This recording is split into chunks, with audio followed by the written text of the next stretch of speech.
Hello, everyone, and thank you for joining us. I am Anarita Bashalieva, along with co-host Dr. Victor Fett, Dr. Katerina Shrey, and our program producer, Professor Larry Sherey.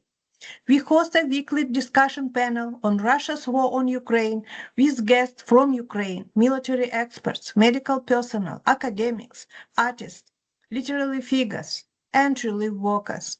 Our panel is recorded and circulated nationally and internationally. We appreciate your comments and feedback. Special thanks to Marshall University Libraries and MUIT for making this weekly event possible. If you are joining us live on Teams, please feel free to use our chat to post any question for our guest. Today's guest will be introduced by Professor Victor Fett. Thank you, Anara. It's my pleasure to introduce the very serious group of people who will tell us about the 2025 Ukraine Action Summit lobbying effort in Washington, D.C. We have today Pamela Hines and Brian Lilly from our state, West Virginia, and Sergeant Matthew Sampson from Arizona, and all of them went to D.C. in October. They were on our program before, and we are very honored to have them back. Pamela Hines, microphone is yours. Pamela is the president of Golden Blue United, a nonprofit charity from Morgantown, West Virginia, supporting Ukrainians in need. Please, Pamela. Hi, thank you guys for having me. I really appreciate it. This year we had four asks that we went to legislation with. The first one was Make Russia Pay. It was a series of amendments to the Repo Act, and it was really just to kind of give them a push with the Repo Act because President Biden had put that into law in 2024, but nothing has really been established from it. So we kind of wanted to just give them a little push with that. The second thing was sanctions. We wanted to see Russia pay more. The sanctions aren't really being as effective as we want them to be. So we want to see more be put on Russia. And the third really big one that we all put a lot of emphasis on was the return of the abducted Ukrainian children. There was a resolution put up that basically wrapped up in, one sentence, forces Russia's hand to return, or for our government to negotiate the return of up to 20,000 children that have been confirmed kidnapped by Russia. The number is much larger than that, but just from what can actually be accounted for on paper and confirmed is 20,000. So that is what our ask was in that department. And then the fourth ask was security guarantees and economic partnerships. So that in itself kind of speaks for itself. We all know, how much it's needed and how important it is for Ukraine to get our entire support right now. So we all collectively, there was, I think Matthew can confirm, or Brian, I think it was like 750 people all together. So it was really amazing. I truly enjoyed myself.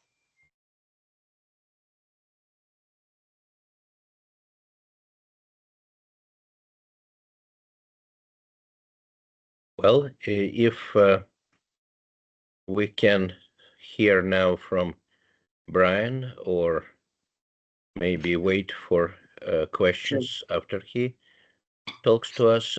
You said, Pamela, you also have some images which you could share. Yeah, absolutely. Give me 1 second. I will get those up.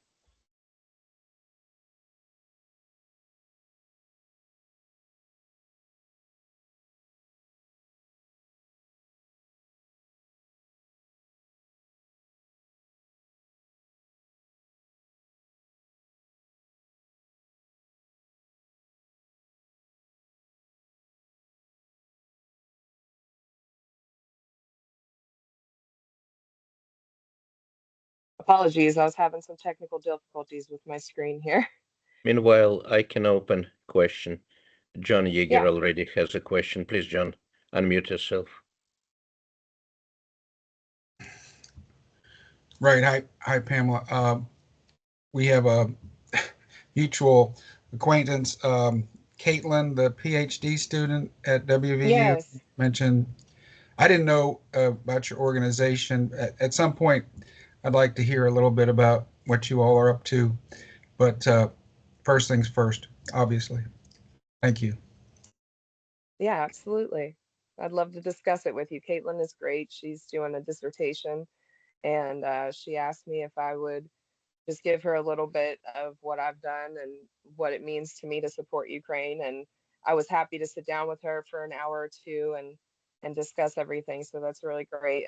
Anybody else that wants to be involved with that, just let me know, because she needs all the material that she can get to write about. So, but back to the return of the Ukrainian children.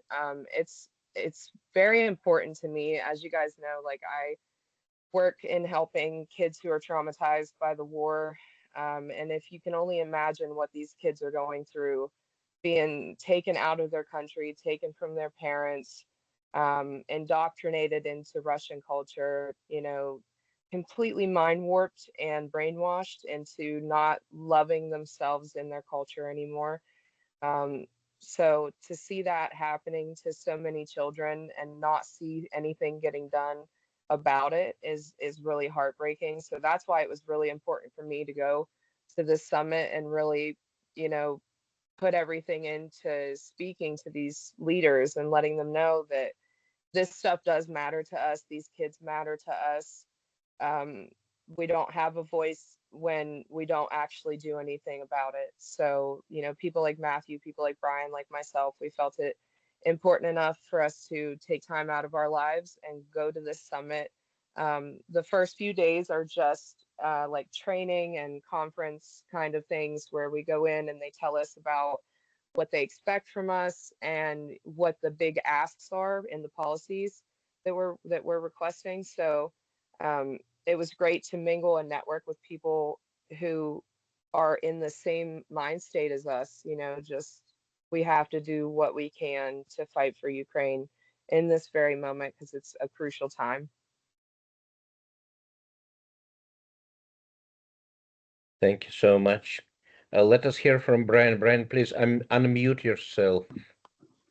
Sure. Yeah, my name is Brian Lilly. I'm a National Guard member in West Virginia. I lived in Ukraine for 2 years before signing up. Yeah, I was a missionary and humanitarian aid volunteer there. Lived in Kyiv.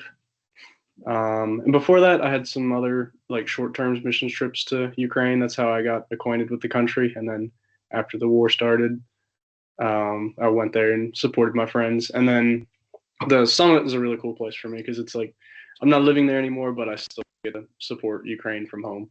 And then like there's some homesickness and everything from my time over there. So yeah, it's really nice to interact with the culture I'm familiar with again.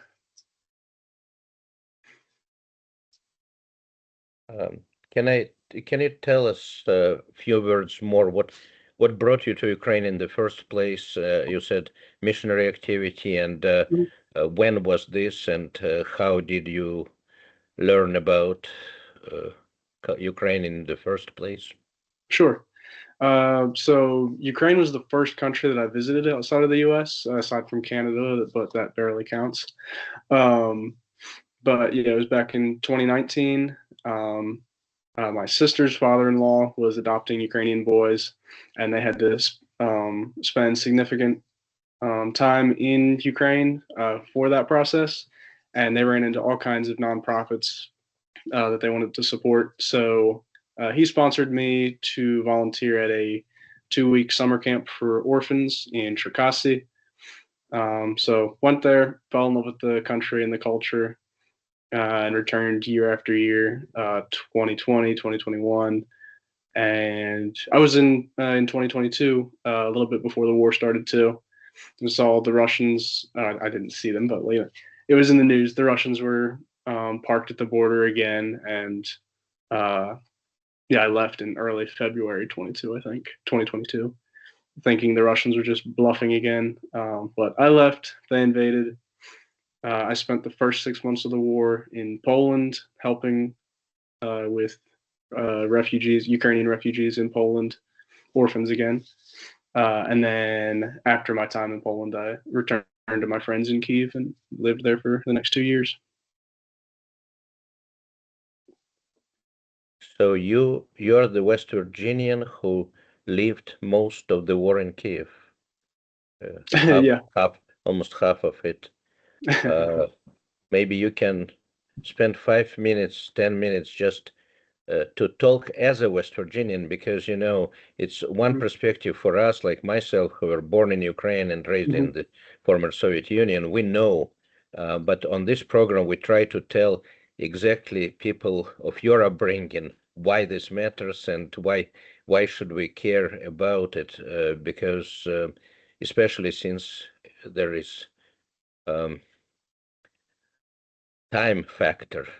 I mean, there are kids who are born and raised under these conditions. Please. Yeah, it's crazy to think the teenagers at the first summer camp I helped at, they're old enough to be drafted now. Some of them are. But yeah, as a West Virginian in Ukraine, in a way, it felt like a frontier in a way. Like I'm a freedom-loving American. Yeah, I'm a Christian. I was there as a missionary. So in a way, I got to be very active in both of those aspects of my life.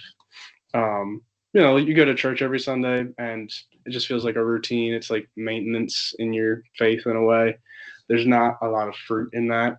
But then living as a missionary, you get to see the investment in people's lives right in front of you. And then it's very much the same for me, experiencing, like seeing Ukraine fight for their freedom. We maintain our freedom here. Not many people actually participate in defending it. Yeah, it was part of my inspiration. Living in Ukraine was part of my inspiration to serve in the U.S. military. But yeah, just really, really admiring and seeing how much Ukrainians value freedom. Yeah, I felt at home there, very much at home. Thank you. I think people can ask some questions from Pam and Brian right now, if they wish, or leave it to the end of our. Yes, John, please. Yeah. Hey. So you guys are both in Morgantown, right? No, Moorfield, Eastern Panhandle. Eastern Panhandle. Just okay. me. Okay. Well, me and this is probably, but if you can think if you have any Cleveland connections, this is probably not the appropriate forum, but I just want to plant a seed.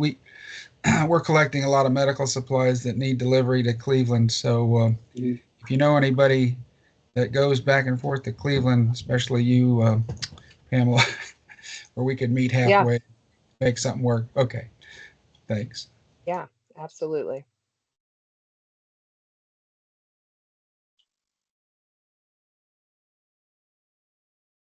Okay, more questions, please, or comments for Brian and Pamela.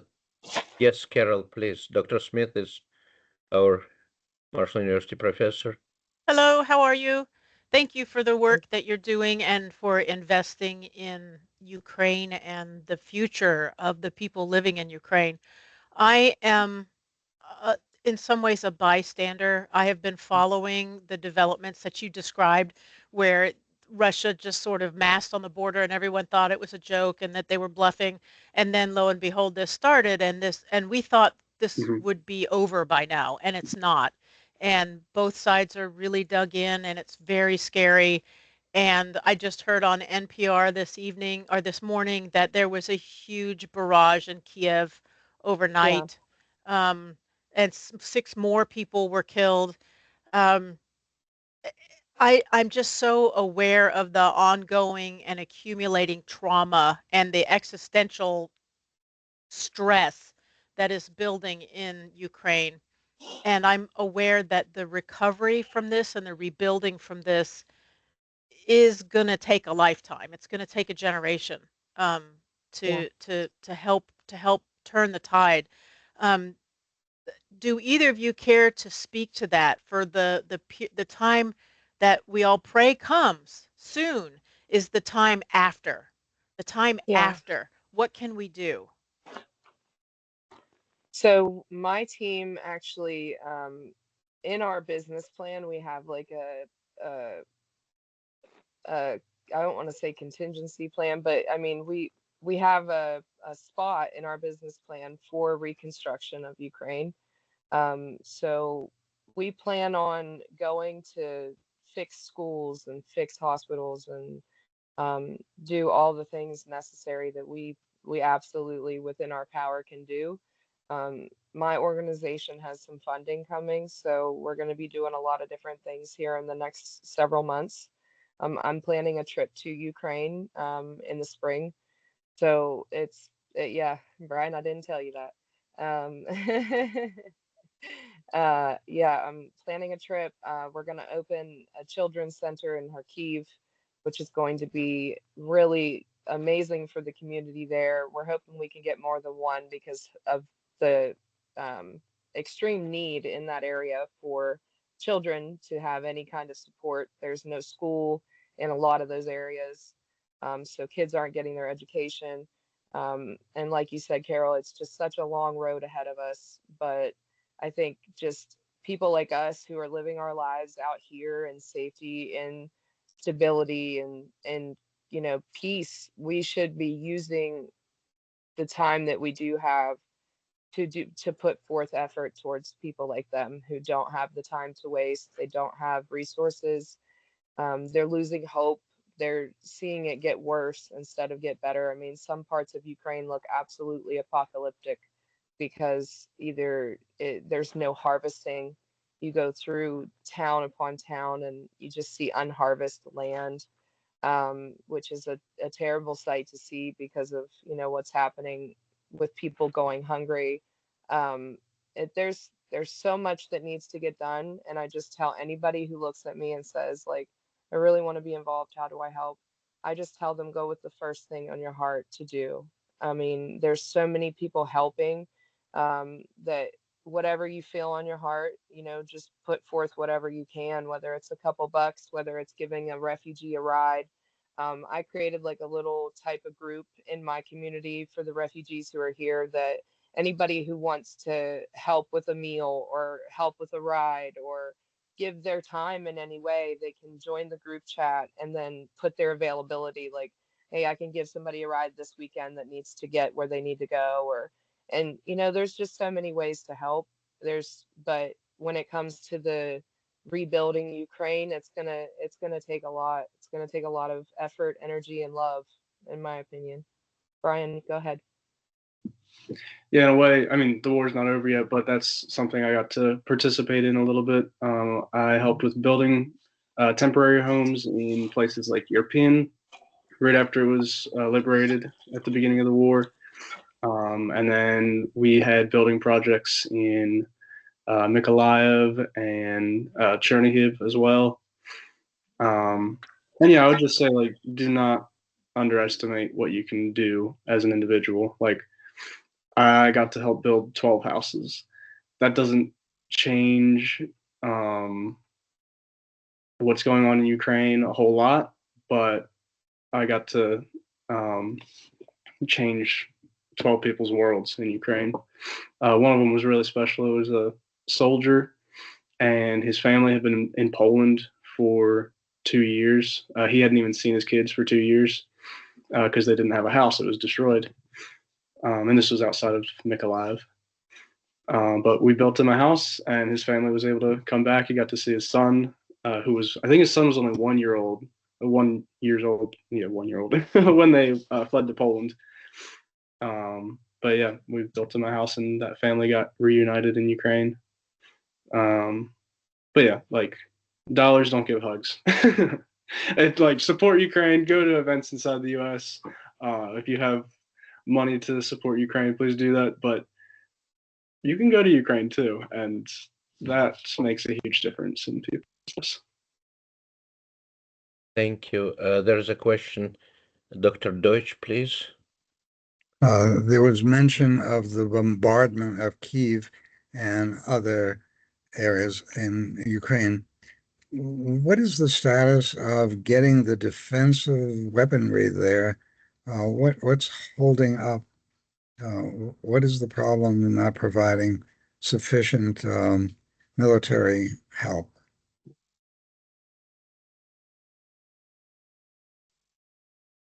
I don't know who's best qualified to take that question. Is that directed at me? I know. I think it was, but I think there's a lot of bureaucracy, and then all the Western countries are just hesitant. They're scared of escalating things. I don't know if anyone else would like to comment more on that. yeah, I think feel the same way. we might get more expertise from Sergeant Sampson as we Yeah. move to the second part of the podcast. But thank you, Len, for asking. From the very beginning of the war, everyone was thinking that we are not seeing all information. Obviously, in military way, a lot of supplies must be confidential, but we see Ukraine gathering strengths in terms of drone war, that's for sure. We also see a lot of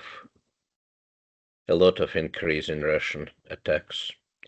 Well, thank you very much, Brian. Please stay with us, and we may have more questions and definitely comments. Your service is absolutely amazing, and we would love to have you back with a larger report.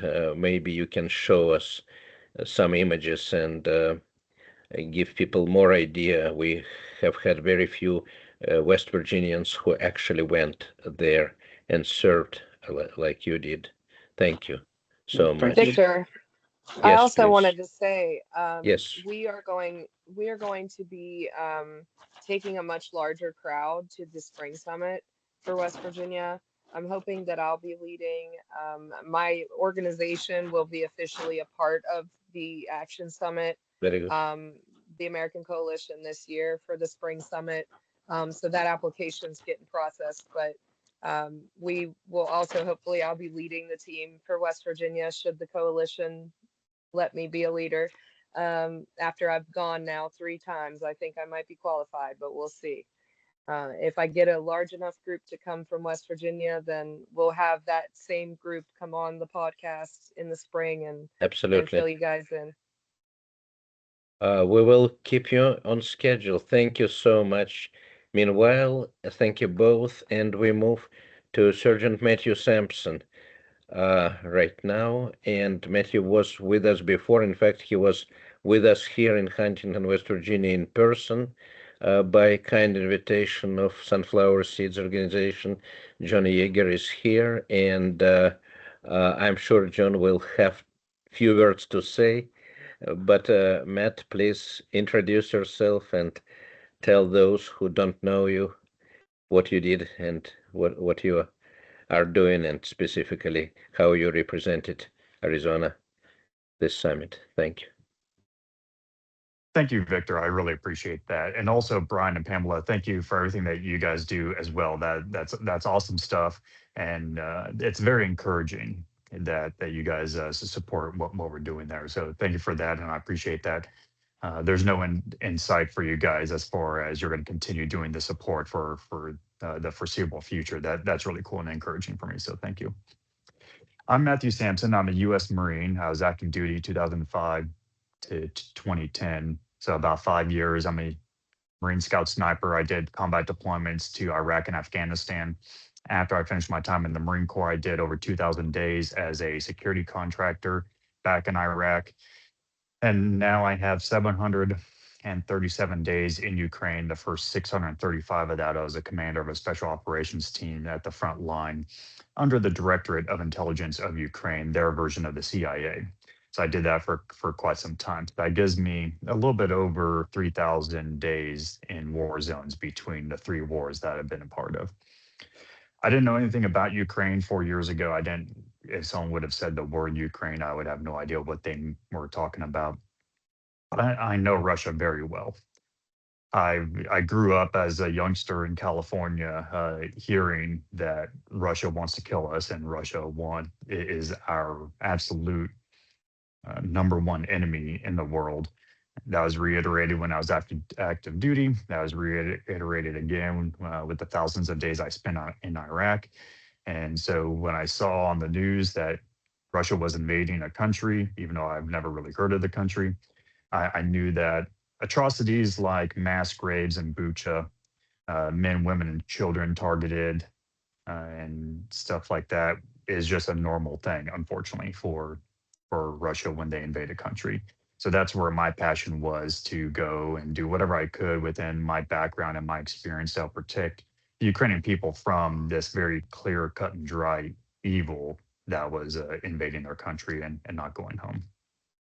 So I got there in May of 2022. I went there by myself and I stayed until February 2024. That was when I had my last combat operation. And now I have a total of 4 times there. I was at the front lines just last month, just getting updates from battlefield commanders that I know and trust, and seeing some of the positions myself. If you have an opportunity to find me on Facebook, I posted a video there and some pictures I took. You can easily find me online. If you Google Matthew Sampson, Ukraine, on the entire Google page, the first thing that shows up is my website, and all my personal contact information is on there: my cell phone, Telegram, Signal, WhatsApp, and also a link for my Facebook. It's a public profile, so feel free to follow me there, add me. If you have any personal questions or comments, I'm very eager, and I enjoy sharing my experience for those that are interested in hearing my side of things. To touch on what the gentleman asked a little earlier, when I was at the front lines, so far the needs of the front lines have not really changed from the last month to 6 months ago to 18 months ago. The surpluses of ammunition and equipment are relatively the same, and the needs, the shortages are relatively the same. They did inform me that there's been less coming from the United States and more coming from the European Union countries, and that this is primarily due to the European Union countries receiving a substantial amount of pressure from the United States of support Ukraine more. And some of this has made headlines. Some of it's very public knowledge that senior officials from the United States have gone to the EU to very formally and openly, strongly encourage them send more stuff to Ukraine and to the front lines and help them out more. So that's something that is powerful. It's great stuff. And it also helps with when we're doing advocacy and talking to especially voters and their representatives, that if we're able to just take the American taxpayer money out of the equation, then we're able to increase the amount of support that we get if we don't need to talk about American taxpayer money touching any of this. So that is something that's a huge positive for us. And for anyone that follows what's going on in the European Union, they've been a little bit behind the last few decades of their own defense spending. So this is something that's very beneficial for them to spend a little bit more money and get more involved with what's going on at the front line. So that's a huge positive. This was also my 3rd summit in Washington. I flew straight from Europe, basically as much as I could, straight from the front lines to Washington. So I would have the most up-to-date information of what's going on as a battlefield, as an American warfighter. I was able to help talk about the issue with the children. And as Pamela talked about it, there is a confirmed list of almost 20,000 names that Ukraine has. Russia has boasted that it's 700,000 children that they've taken. We estimate 1.6 million in occupied Ukraine areas that are occupied by the Russians. And there are reports out there that about 40,000 of those are still secretly taking Ukrainian classes online. So that's kind of cool that there is a bit of a resistance there for the Ukrainian kids that are still resisting in their own way of the Russian brainwashing that we have going on.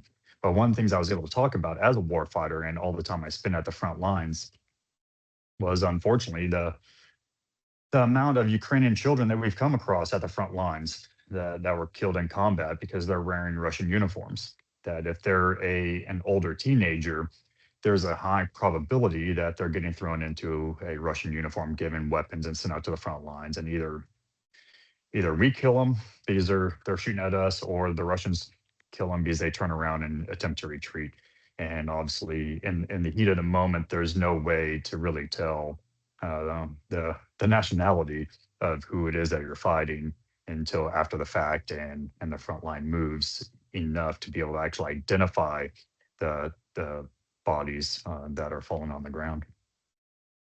I was able to also talk about a little bit more of my experience at the front and how I don't want the American warfighters seeing what I saw and being a part of this directly.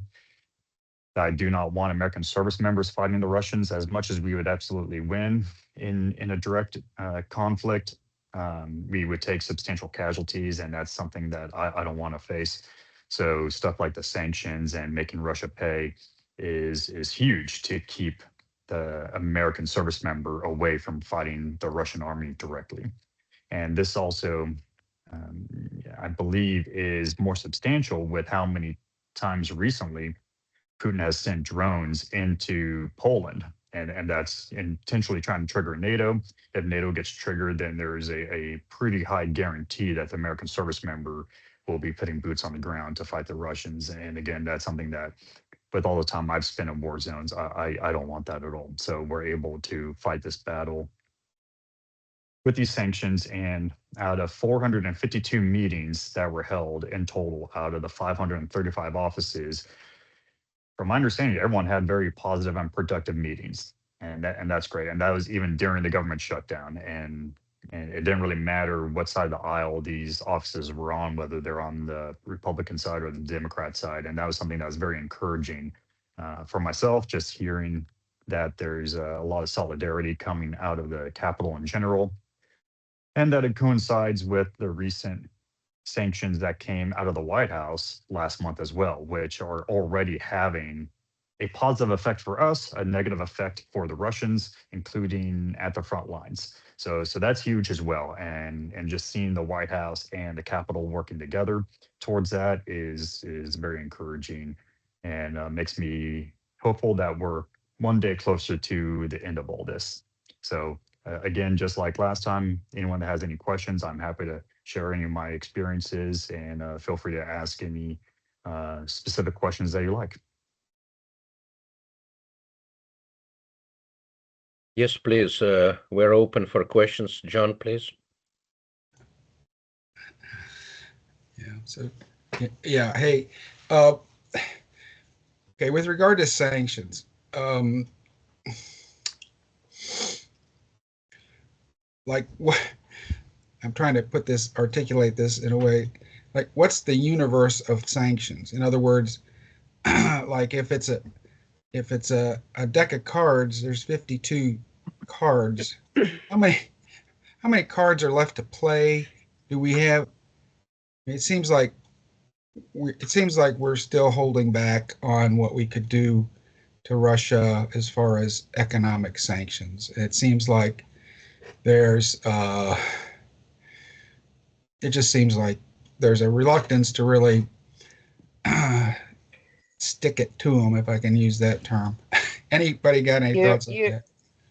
You're absolutely right, John. There is a kind of dull, unspoken, just uneasiness about the sanctions. I feel like there's people who are pushing for it, but then there's other people who are acting like it's no big deal. But this actual like act that they put forth for the sanctions this time, it kind of covers like more of a broad, and correct me if I'm wrong, Matthew or Brian, but from what I understood, it kind of covers other countries who are working with Russia. So the sanctions that they're now pushing for will have more of a backlash on anybody who wants to work with Russia, China, Iran, any other country that wants to do business with Russia. It will now start affecting them, which in turn will affect Russia even more. Yes, absolutely. And we've already seen some of the effects already of just from the sanctions that came out of the White House last month. that there is reports of a Russian oil tanker that was on its way to India that then turned around because of these sanctions. And that was something that it only took approximately a week, give or take a few days, from the time that that executive order happened and when this tanker was sent to turn around. And so that's massive. That's huge. And that is one of the ways, one of the many tools to fight this war is just stuff like that. And we know from me just recently being at the front lines that Russia is having a difficult time getting their people and their equipment to the front lines. The more that Ukraine is striking deeper into Russia to their fuel supplies, then it's a compounding issue for the Russians to really be able to fully support their side of the front line. So it is a huge positive. And I believe, to directly answer your question, John, that I think one of the issues with why it's taking so long for some of these sanctions to go through, whether they're coming out of the White House or out of the Capitol, is I think just a misunderstanding of the difference of the cultures. Our culture is very much of, we can shoot at each other or we can sit down at the table and try to talk this out, where the Russian culture is just not that whatsoever. I spent a lot of time in Iraq, and there's significant parts of the Arab culture that doesn't include that part of the culture either, where violence is what they understand. So I think that is part of my perspective of where I see that we're having a little issues coming out of the Capitol and the White House, that there's an assumption that, if we just do a little bit here and there, that Russia will finally go home, where the Russian culture is just not responding extremely well to that. But as far as physically, it is helpful, and it's cool to see how quickly it affects the front line for us on the positive side and Russia on the negative side when these sanctions do go through. Thank you. This was interesting and deeper than you might think, probably. I have a question while people are thinking. More to ask, Matthew, you mentioned your Senator Mark Kelly, the Arizona Democrat. Can you tell us more about what your meeting was? So absolutely. I've had meetings with him multiple times now, and it's always a very good, productive meetings. This time we specifically adjusted our focus to now talking about figuring out if we can find a way to have an American-Ukrainian joint training program for the Ukrainian soldiers. I know that all the F-16 pilots get trained here in Arizona, in Southern Arizona. So stuff like that's already happening. But me being a Marine, I'm very biased towards the Marine Corps as far as the American military branches. But the Marine Corps, we do 13 weeks of boot camp. 12 of those weeks are training. 1 week is admin. And the Marine Corps has gotten really, really good at their brainwashing to create extremely lethal warfighters. And this is something that we just recently celebrated 250 years of the Marine Corps existence. It's a little bit older than the United States, and that's huge. We have a fighting force that the majority of other countries around the world just don't have whatsoever. So we talked about, is there a way that we might be able to have a Marine Corps style boot camp basic training for Ukrainian soldiers, adjusted to be applicable to the Ukrainians? And we believe that could save a huge amount of money for the US, for the Western world, and for Ukraine. A massive amount of bodies, a lot of Ukrainians would survive, because right now they're getting 45 days of training. And that's not quite enough for the scale of this combat situation at the front lines. And that's one thing I've come across for the Ukrainian men that are scared to get conscripted, scared to volunteer. Every single one of them has told me the exact same thing, that they're really just concerned about the training. They're concerned that they're not going to get enough training and good enough equipment to have a fighting chance of surviving more than a handful of days at the front lines. As a warfighter that's done this for over 20 years, I can completely understand that. I could relate to that, that if I felt that my training was going to be not very good to go fight the enemy that might have equal or better training, then I could understand that I wouldn't want to do it either.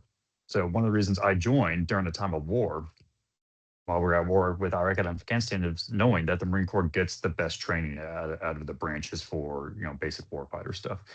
And that's something that I find is huge. So we had a great meeting, Senator Mark Kelly and I, of talking about that. And we're still in communication about that right now, figuring out how we can find a realistic way to bring a significant amount of Ukrainians over to the United States and run them through a variation of a Marine Corps boot camp, and just kind of see how a test case goes with that. Wonderful. I'll have to get Very interesting. I'll have Yes, to get with please. you on that. Yes. And it's also something that it touches on the security guarantees. I know for my group, a lot of what we were advocating for with security guarantees was just that the primary security guarantee for the sovereignty of Ukraine is the Ukrainian military. It shouldn't be a piece of paper. It should be a very strong, hard target Ukrainian military, so that way every surrounding country understands it's going to be a bad day if you decide to step over that borderline ever again in the future. And so if we provide a good, substantial training to the entirety of the Ukrainian military, then we solve that problem already.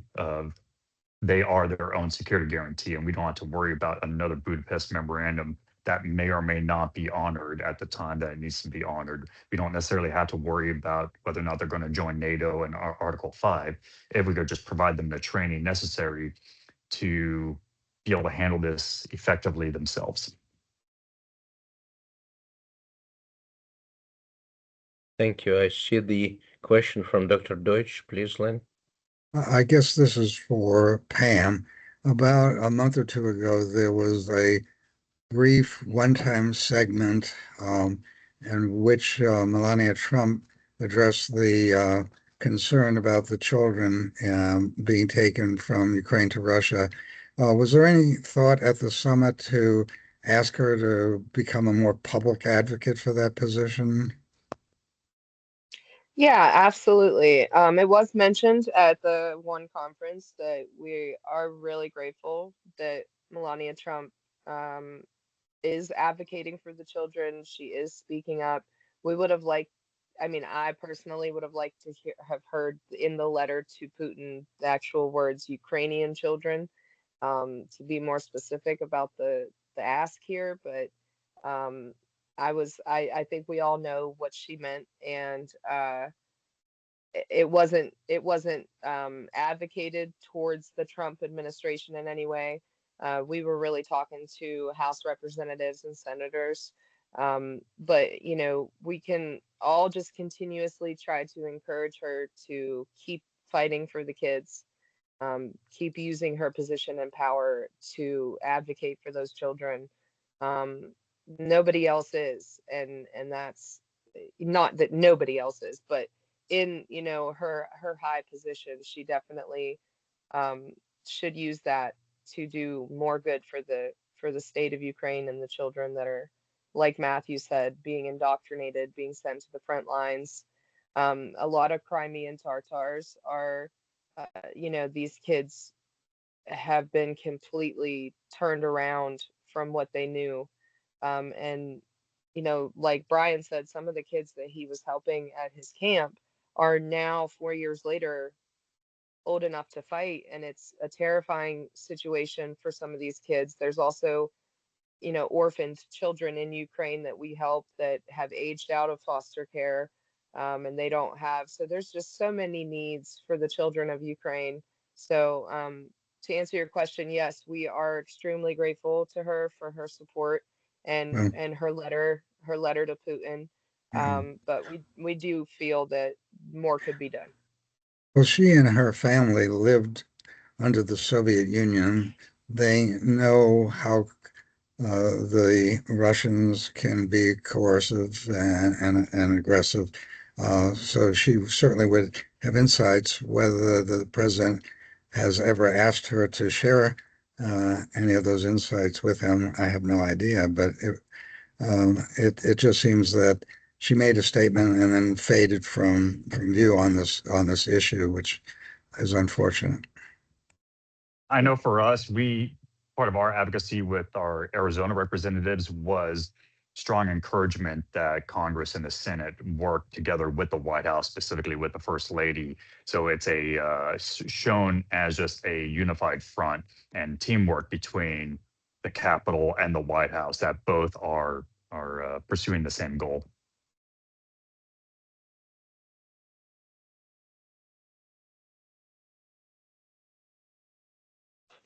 Thank you. Thank you. More questions, please? More comments? To maybe I wanted Brian? I wanted to say too, real quick, Sure. Victor, sorry, I Yes. didn't mean to interrupt. We had really good meetings with Jim Justice, Senator Jim Justice's office. His staffer that met with us, like, you know, they said the shutdown really kind of put a damper on meeting the actual representatives. But we did have really good meetings with their staffers.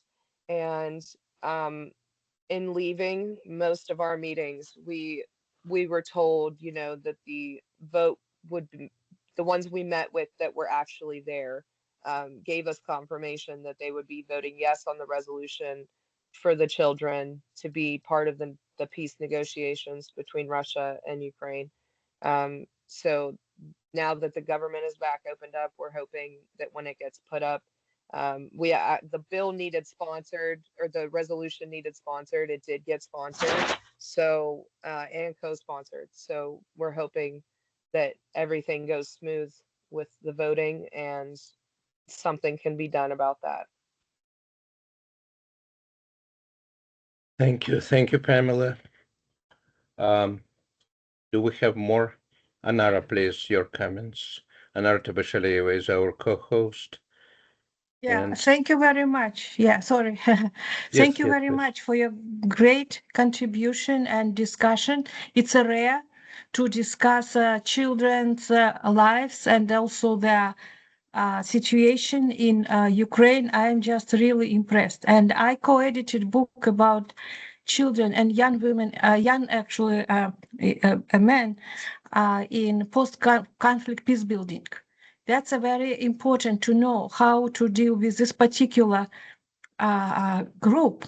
And that my question is that I just wanted to say that recent discussions in actually about situation in Russia are actually related to the possible demise of Putin's regime, because he is less and less popular, and it may happen very quickly. We don't know. But the another question that emerged, that what will be after Putin? How to restore this society, and how to actually what to do with this damage of social fabric and children's life. So because you work actually in Ukraine, you know better situation. What do you think about this? What might be the next program if we have peace, or if war stops next year, say? Matthew, do you want to answer that? You were No, in Ukraine. go ahead, Pamela. Well, I don't have like a strategic playbook as to what I'm going to do exactly, but just guidelines, focus on the trauma, the like processing side of things. The kids that I work with, that's their biggest thing, is that they're so caught up with what's happening every single day in front of them that they don't know how to process anymore because they're not given the time or opportunity to do so. They have one thing happening after the next and after the next, so they push it down and keep it moving. And we're trying to teach the kids how to process what's happening to them, and kind of analyze their emotions and put them to the forefront so that they can see where they're at and what they're feeling. And we're teaching them like techniques as far as it's called EFT therapy. It's like a tapping that you learn. So there's different parts of your nervous system. And these techniques that we're teaching the kids, they help them when they're going through siren alarms, you know, when drones are out and they're, you know, hiding in the basements. They keep them calm. We provide therapy in multiple ways. So we do music and art therapy with the kids.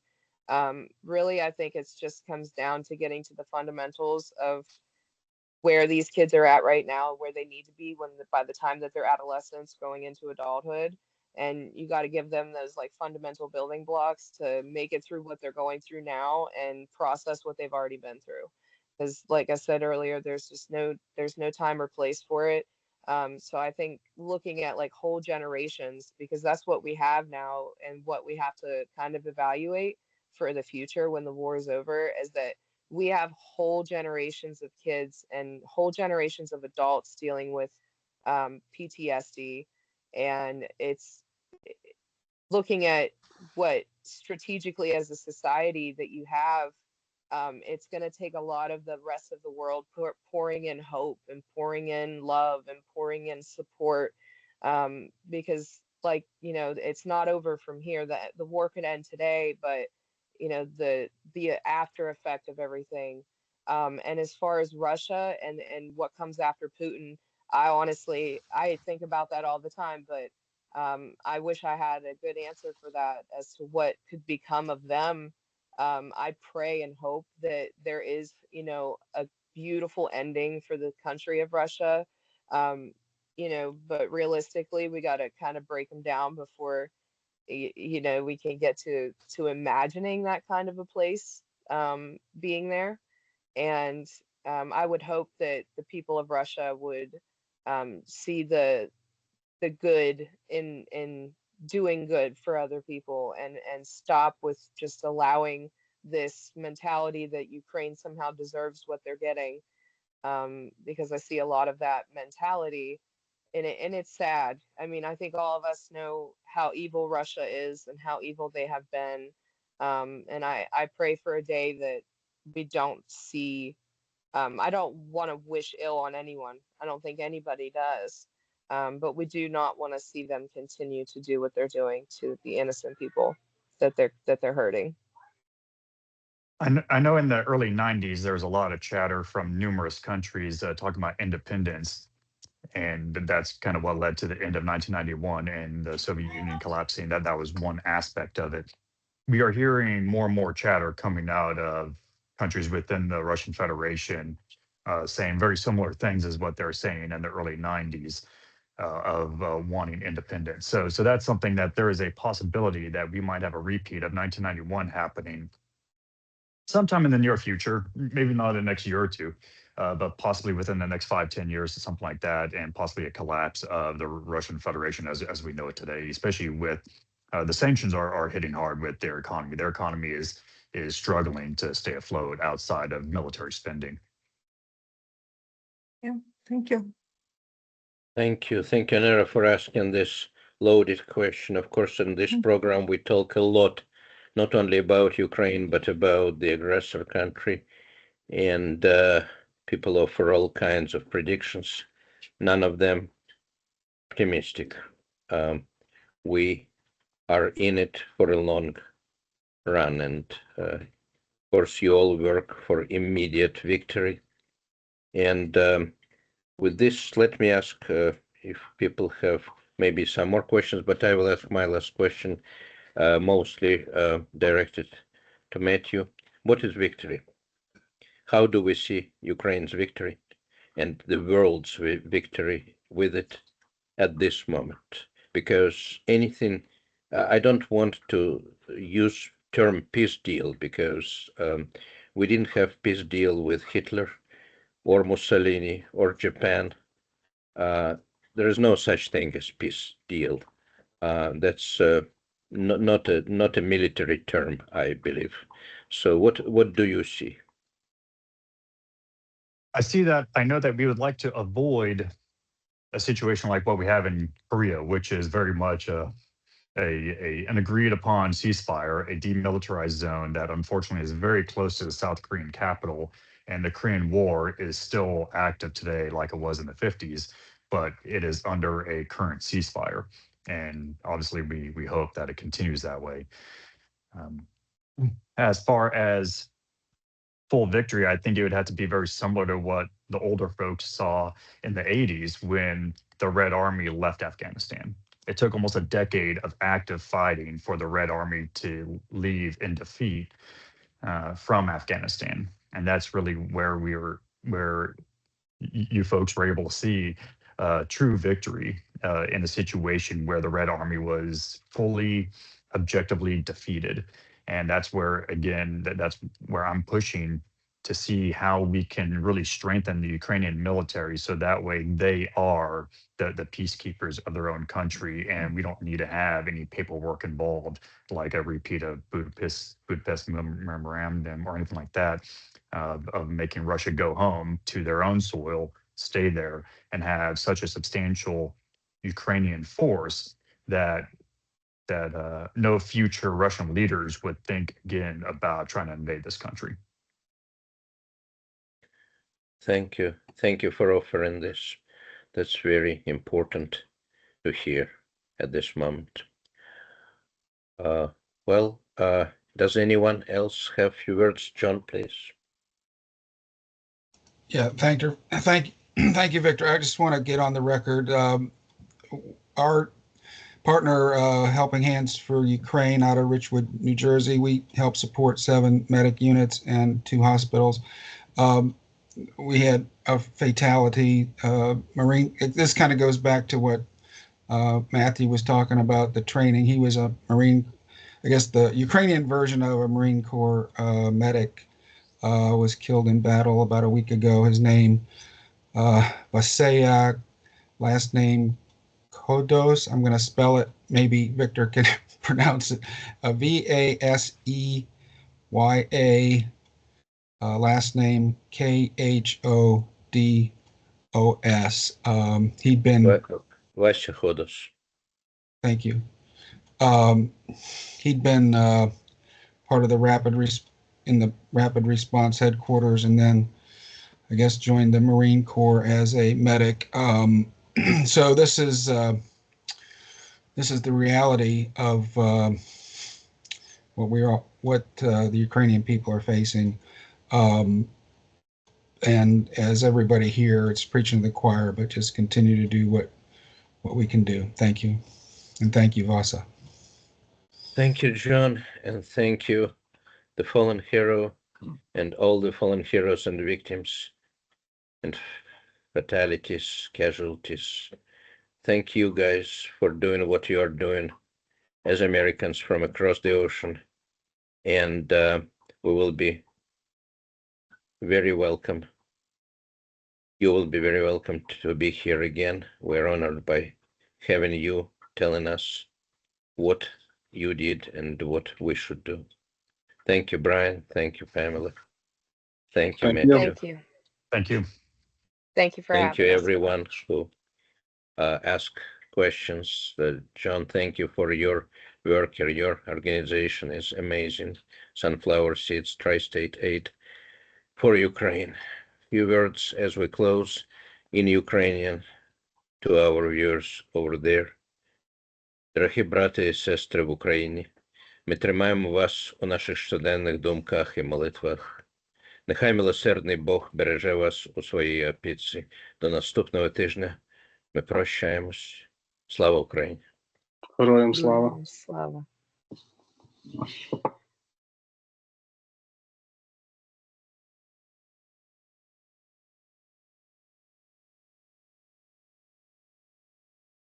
Thank you again, Victor.